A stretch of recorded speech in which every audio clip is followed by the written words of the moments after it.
Hello hello sir. చెప్పు గంగా. ప్రమీల గురించి తెలియలేదు గంగా. తన కార్ మాత్రమే ఉందట. వంశీ ఇప్పుడే కాల్ చేశాడు. సార్ అక్క ఇంటికి వచ్చేసింది. వచ్చేసిందా? Thank God. అసలేమైందట? అవన్నీ తర్వాత మాట్లాడొచ్చు. ముందు మీరు అర్జెంటుగా ఇంటికి రండి సార్. అది కదా సార్. హలో. గంగెందుకు టెన్షన్గా ఫోన్ పెట్టేసింది? ఇంట్లో ఏం జరుగుతుందో ఏంటో. అత్తయ్య గారు, అది అత్తయ్య గారు. నువ్వేం చెప్పక్కర్లేదు. నీ కారుకి ఏమైందో తెలిసింది. ఇప్పుడు నువ్వెలా వచ్చావో కనిపించింది. ఇక నువ్వేం చెప్తావో కూడా అర్థమైంది. మీరు పొరపాటు పడుతున్నారు అత్తయ్య గారు. అసలు ఏం జరిగిందంటే నోర్మోయ్.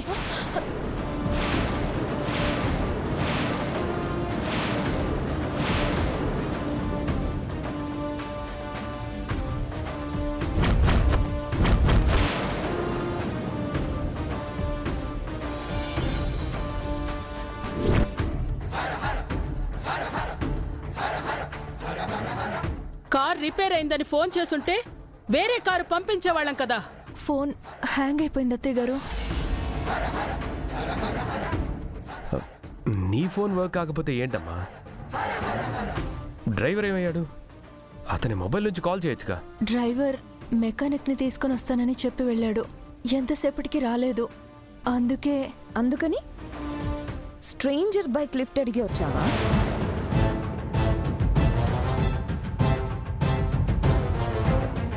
ఈ టైంలో నిన్ను పరాయి మగాడితో బైక్ మీద వస్తాయి నలుగురు ఏమనుకుంటారు?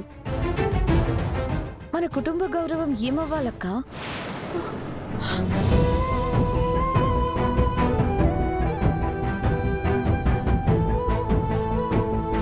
ఇషిక, తను నీకంటే పెద్దదని, నీకంటే ముందు ఇంటి కోడలిగా వచ్చిందని మర్చిపోయావా?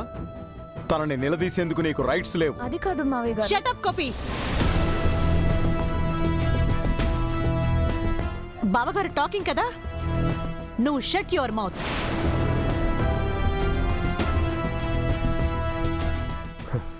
ఇషికని ఎందుకు కోపడుతున్నారు? తనైనా నేనైనా ప్రమీల మీద కంచంతోనే కదా చెప్తున్నాం.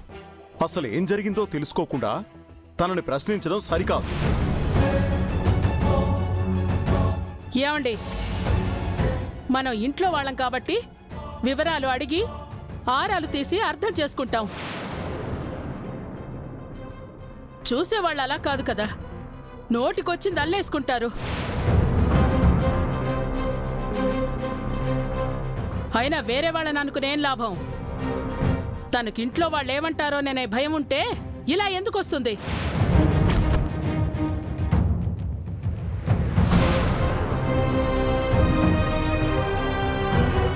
అడుగు బయట పెట్టేసరికి బరి తెగించడం అలవాటైపోయిందా? అడుగు బయట పెట్టేసరికి బరి తెగించడం అలవాటైపోయిందా?